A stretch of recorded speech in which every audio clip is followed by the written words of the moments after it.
Guys, for today's video, magluluto tayo ng nilagang baboy. Okay, so ito yung mga ricado natin: celery, onion, leaf, sili of course, yan, patatas, repolyo, bagyo beans. Ayan guys. And syempre, yung baboy na rin guys. Ayan, kuhain na natin guys yung baboy. Share lang natin yung slice guys para kahit dalawang slice lang okay na.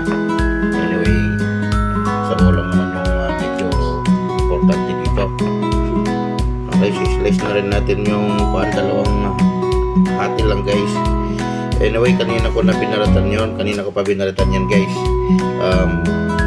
Para hindi ko maalala yung kwento about that one, about sa dalawang patatas. Kung alam nyo yung kwento, maalala nyo guys. Ito yung ayun natin, bale, 4 lang na yan guys. So, hati. Tingko ulit.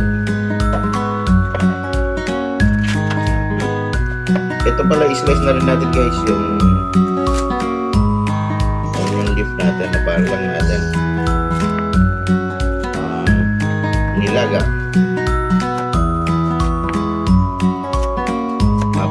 Ganun din, nabahan din natin guys. Ganun ako magluto ng nilaga guys. Paglaloloyin na natin yan, yung sili, ganun na yan guys. Ito namang bagyo beans guys, ganyan na yan. Tinanggal lang natin yung dulo.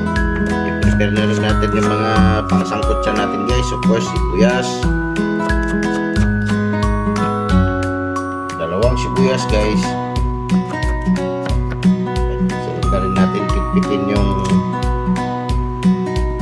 bawang guys. Ayan, so ready na lahat ng mga kinakailangan natin guys sa pagluto. So ready na tayong magluto guys. Ayan. Salang na natin yung kasirola guys. Yung medyo makapal na kasirola para mas okay. Para isangkot siya muna natin yung baboy. Kunting mantika lang guys. Pang-isa lang sa sibuyas at sa bawang. Okay, so ito lalagay ko na yung bawang. Yan. Mainit. Sasayaw-sayaw tayo dito ngayon sa init guys. Kasi yung gawin ng size sa kabila. Ako din nagluluto niyan. Pwede mo naman. Okay, sunod natin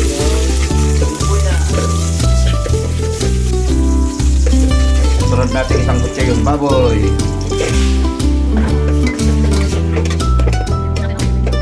Turog na paminta.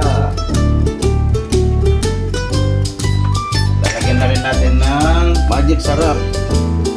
Okay, kunti lang. Of course, fetching.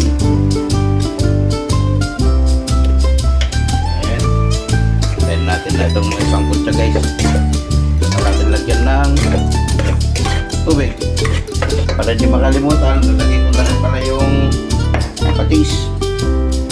Yung patis. Kunting patis lang guys. Okay.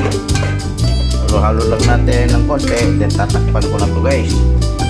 Ito yun ha. So lalagyan na natin ng sabaw. Tapos papakuluan natin ng papakuluan. Nagkakalampot yung karne. That's the time na lalagay natin yung mga sampung.